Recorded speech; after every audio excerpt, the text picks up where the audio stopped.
Hey guys, welcome to the photo department. I'm back, or as they say in Denmark, I'm back. Most people speak English. Today we are going to talk about some cool stuff coming up, but most importantly, this episode is about why I was wrong about the CineStill TCS-1000.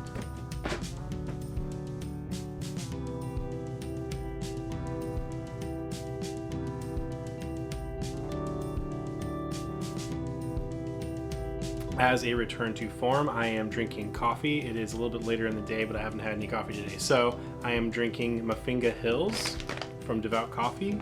This is a coffee from Zambia, or Zambia. Zambia? Zambia. Probably Zambia. Zambia is like a country full of zombies.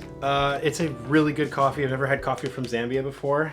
I decided to flash brew and make it into a iced coffee, and it's really good. It's pretty hot today and I wanted something cool to sip on. So check out Devout Coffee. I'll put the link below in the description. So yes, I'm back. I took a little bit of a break from making videos. I realized that pledging to make a video a week was crazy. I'm doing this by myself. I do not have any funding from YouTube or other sources behind this, so it's literally just whenever I can do it and whatever I can afford. I've also been really busy. I've been freelancing, which has been really fun and really crazy at the same time. 16-hour back-to-back days, which is crazy, but also really fun. Oh yeah, I got this coffee mug, this new mug. I was working in Sausalito next to the Heath factory, and they have a factory store, so I went in there and I grabbed this Heath mug for 20% off. What? That's crazy. Going forward, I'm going to be committing to 1 to 2 videos a month, probably 2 videos. I don't want to rush videos and have them be not as good as they can be.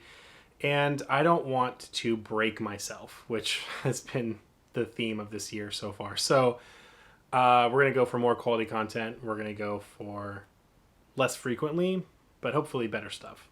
This first video today is about the TCS-1000 by CineStill, as you can tell by the title. I made a video, I think in January, that I promptly took down, or I recently took down, because that video is no longer relevant, and I feel that it was spreading misinformation rather than giving people a real platform of knowledge to kind of work from.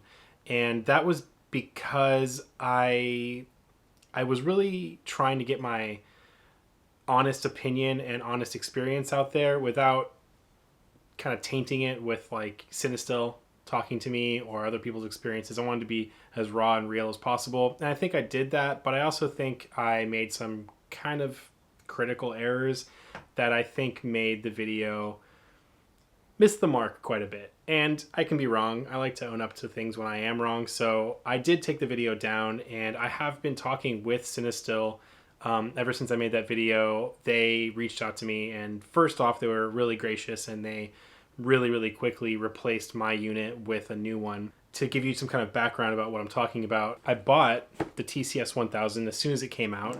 I pre-ordered it when the pre-order was available, and then once they started shipping the first units, I got one of those units, and mine developed some kind of electrical fault. We still to this day have no idea what caused it and why it was happening. The guys at CineStill have had my original unit at the factory and have been running it constantly, trying to get it to replicate that problem, and it hasn't replicated. So it definitely was a problem. There was some issue electrically with the unit. Because of my experience with that unit, I made some snap judgments, and I also said some things in error, which I want to correct because those things are misleading, and I don't want people to see this video or see that video or have had seen that video and then make buying decisions based on what I said when they weren't correct. The first thing is this error with the TCS-1000 that I first had was some sort of electrical short, but it is not something that is shared with other units. They have not had that many, if any, reported problems that are the same as the problems that I have. I think mine was really some weird fluke. There's another specific point I mentioned about the TCS-1000 being made by a company that makes sous vide machines, and that this was just a sous vide machine with its own operating system thrown in. That's actually not accurate also. The guys at CineStill have pretty much engineered this thing from the ground up. It does have the same profile as a sous vide machine, but it's completely redone. The internals are completely new. The way that it works is completely different. So it's literally not a sous vide cooker. It's completely different. It just has the form factor of a sous vide cooker, which just happens to be a really good form factor for souping your chemicals. So that was incorrect as well. I also mentioned that I wish that there is a way that you can pause the timers when you are doing a development cycle so that you can have more time to like move chemicals around and whatever. I'm stupid, and there actually was already built in a pause feature so that you can pause the timers and then restart them when you're ready. It was in the manual. Somehow I skipped it, overlooked it. I have no idea how, but I did. And then I also misled people and told them that didn't exist when it did. So CineStill should have been really pissed at me because I basically had this audience. I made this video, and there are a lot of things in the video that were incorrect, and this video got a lot of views. And to be completely transparent, I have been in talks with CineStill. We've been collaborating and discussing things, but they have not paid me anything. They have not given me anything for free. They have not sent me any free film. Damn it. This has all been completely voluntary on my end, but it has been very nice to talk to the guys at CineStill to get their perspective and to get, the correct information. They, I believe, are on the second iteration of the TCS-1000. They've made a couple of minor adjustments and upgrades to the units, and I believe they've made some changes to the instruction booklet as well to make things a little more clear, which is pretty cool. Because apparently me, someone who I assumed I had pretty high reading comprehension, apparently not, missed some information. So they did some fixing on that. But when they sent me the new unit, I told them that I'm going to make a new video based on my experience, and I'm going to take the new unit through its paces for a couple months and see how it does, see how it works, and then make the video, talk about how it goes. So I've been using this ever since I got it. I believe I received this unit in February or March, so a couple months ago. And I've been processing film, black and white and color, and some slide film as well with this unit. I've used this unit to warm up the chemicals prior to using them. I've used it to warm up the bath. I have washed it completely after every use. I always plug it into a surge protector into a wall. And I've been putting this one specifically through a lot of heavy use because I wanted to be sure that there wasn't going to be any issues when using it under a lot of volume. And I'm very happy to report that this thing has worked flawlessly. The pause feature that they have integrated in the unit works really great. I use it all the time when I go from pouring out my developer and then putting the fix in. There's a little bit of a shuffle that I have to do there, and so I always pause it at that point and then I restart it. It's very, very easy to do. I had talked about previously how my sous vide that I've been using was perfectly fine for processing chemicals and processing film, and it's fine, but I put them side by side and ran a bunch of tests to make sure I got like an average. Turns out the CineStill TCS-1000 is about 60% more accurate temperature-wise. It's just way more accurate temperature-wise. It doesn't deviate nearly as much as a sous vide mixer does, which I can compensate for that, but why bother when I can just use this and it'll be within like a point of a degree of what it says on the thing, which is really cool. Bottom line is, I made a video. The video was stupid. I took the video down. I made this video. This video is not stupid.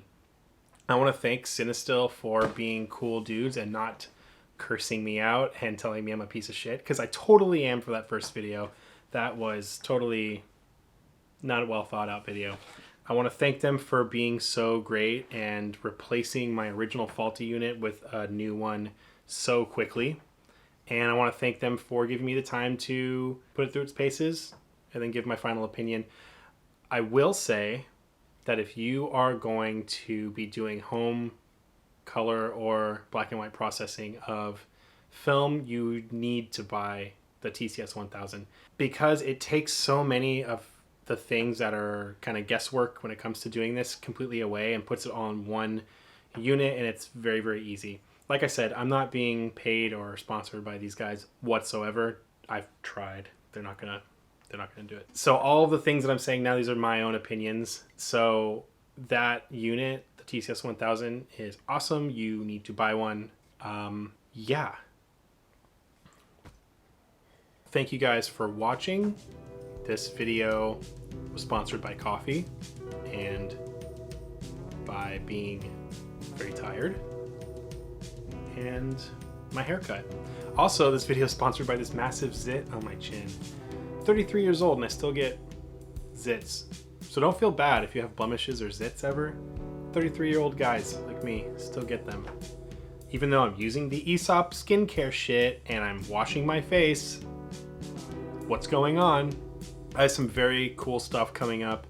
Some more things that I'm going to be working on. We're gonna start a new series that I think will be really fun and low stress. Basically, it's gonna be a thrift store challenge that's gonna be a regular thing I try to incorporate in my videos.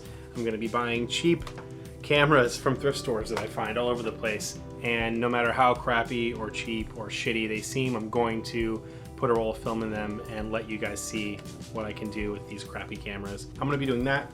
More film stuff, more interviews. I have a couple of things coming up. I'm still going to be doing the social studies series where I interview other creatives or other people in interesting industries that are photography adjacent and talking to them about their work. I'm still doing contact sheet. I've got a bunch of cool stuff in that realm coming as well. Thank you guys for sticking around. Thanks for the support. Thank you for all of the really wonderful emails and DMs and messages I've been getting from you guys. I've been getting a lot of support and it's been really nice. It sometimes feels like a waste of time doing this, to be honest, because I have, you know, a very modest audience where there are some other people who have been doing it just about the same amount of time as I have with the same amount of frequency, and they seem to have 50,000 subscribers. And it's like, sometimes, you know, I wonder, am I doing this? Should I be doing this? Is this worth my time? But then every time I talk to one of you guys, every time I get a cool email or a DM, or every time someone asks me a question about cameras, or every time someone recognizes me out in the world, which happens, I've had like 4 or 5 in the last couple months, people coming up to me in public and being like, hey, you're the photo department guy. And I'm like, what the hell is this? So that's really cool. So it's not about numbers. It's not about how many, it's not about how much money you make. It's about the craft. It's about the passion. And that's what I'm here for. And so again, thank you very much for supporting me. Yeah, go follow me on Instagram at Christopher Sturm. Go to my website and buy my prints. I have prints for sale on my website and you can buy them. Buy one of these. Buy so many of them that CineStill is like, oh my god, we totally should sponsor that dumbass with the YouTube channel. Let's send him as much 800T as we can. Let's just send him all that film because he deserves it, because he's such a great guy. See you later.